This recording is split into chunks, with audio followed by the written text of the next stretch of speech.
maulan ng umaga today.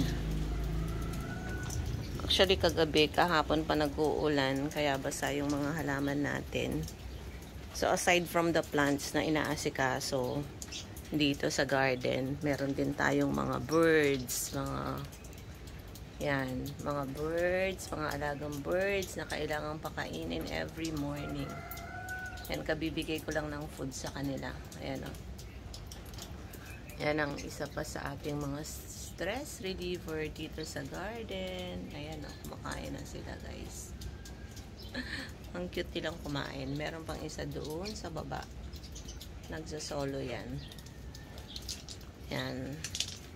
Tapos meron din tayong ano dyan sa pond natin. Koi fish. Nalinagyan ko na rin ng food. Pero maya-maya yan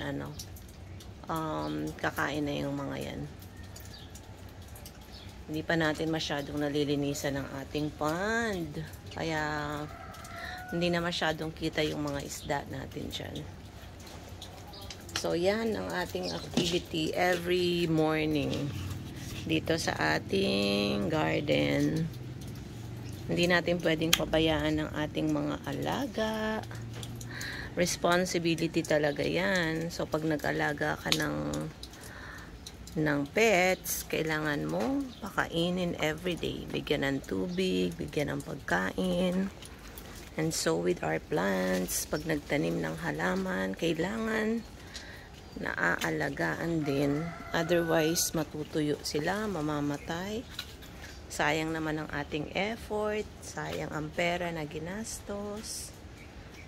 So, ayan. It's a rainy day today. Keep safe everyone. And God bless po.